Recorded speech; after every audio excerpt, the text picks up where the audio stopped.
Hello, children. Hope all of you are safe and secure. Welcome to the second session of Life Processes. As you might be remembering, we were on nutrition, and after dealing with nutrition in the plants, we go over to nutrition in human beings. Now, nutrition in human beings, before we go into the process of nutrition in human beings, let us discuss something on the alimentary canal. The alimentary canal in the human beings is a long tube extending from the mouth to the anus. Let me just show you the picture of the human digestive system. As you can see on the screen, our digestive system consists of the mouth and the buccal cavity. We have the esophagus, the stomach, small intestine, large intestine, rectum, and anus. Each of these parts are engaged in their own way in carrying on the digestion in human beings. As you're all aware, this process is a highly complicated process, but it is taking place in a systematic manner, and any problem with any of these organs or any malfunctioning of any of these organs would lead to serious indigestion problems. So let us go over to the topic nutrition in human beings. Let us look at the diagram once again.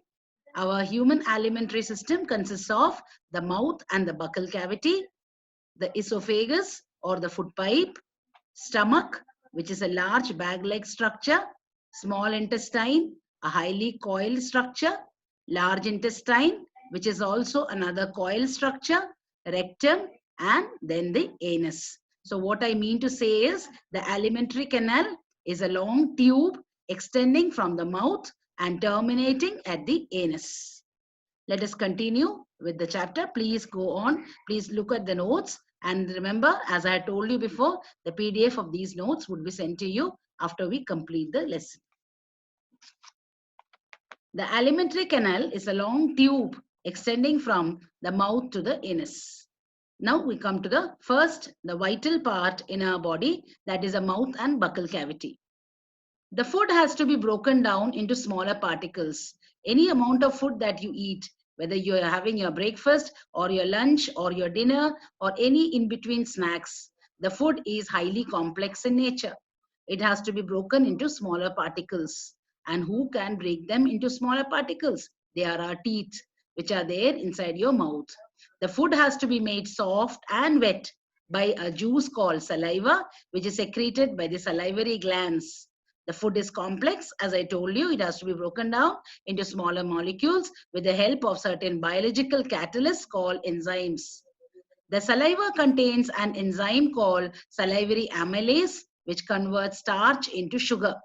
The food is thoroughly mixed with the saliva and rolled around the mouth by the muscular tongue. So that's all about the mouth and buccal cavity. Let me repeat it once again. The food, any type of food that you eat, the food is taken into your mouth and it has to be broken down into smaller particles, which are done by your teeth. The food has to be made soft and wet. It is done by the saliva, which is a juice secreted by the salivary glands in your mouth. The food is complex. It has to be made into simple substances with the help of enzymes. The first enzyme that starts its functioning during digestion is the salivary amylase, which is secreted by the salivary glands, and it then converts starch into sugar. The food is mixed with the saliva thoroughly and rolled around the mouth by the muscular tongue. So as you can observe, the tongue also plays a very important part in your digestion. The tongue is the muscular tongue plays a very important role because apart from helping you to identify the taste of the food, it also helps you to roll the food around your mouth. So food is mixed thoroughly and rolled around the mouth by the tongue. So after this process, the food moves on to the esophagus or the food pipe. The food is passed in a regulated manner and the lining of the canal has got muscles that contract rhythmically to push the food forward. And these movements are called peristaltic movements. These movements aid in the smooth movement of the food. These muscles that are there all along the walls of the alimentary canal, they are always contracting rhythmically and they push the food forward. The food is taken to the next organ, that is the stomach. Stomach, as you're all aware, you have also heard in your lower classes, studied in your lower classes, it's a larger organ which expands when food enters into it. Of course, the stomach is secreting digestive juices. Here also the gastric glands are there. The gastric glands that are there in the walls of the stomach secrete three vital things. They are hydrochloric acid, pepsin, and mucus. Hydrochloric acid has got two important functions. It makes the food acidic so that the enzyme pepsin can act on it, and it also kills the bacteria that enters along with the food. The second thing is pepsin, which helps in digestion of proteins. Then third, mucus, it protects the inner lining of the stomach from the action of the acid. So when the food comes to the stomach is a large organ. You might have heard it, that it is a J-shaped organ or it is a flattened U-shaped organ which expands when food enters into it. That is why you have got a filled sensation after having your food.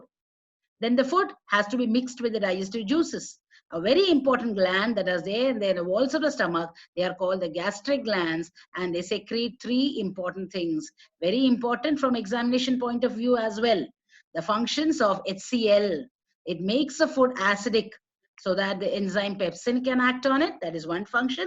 And second function is it kills the bacteria that might enter along with the food, because you might be eating the food from whichever source, we don't know. Bacteria might be there. So these bacteria have to be killed by HCl. And pepsin helps to digest the proteins. And mucus protects the inner lining of the stomach from the action of the acid.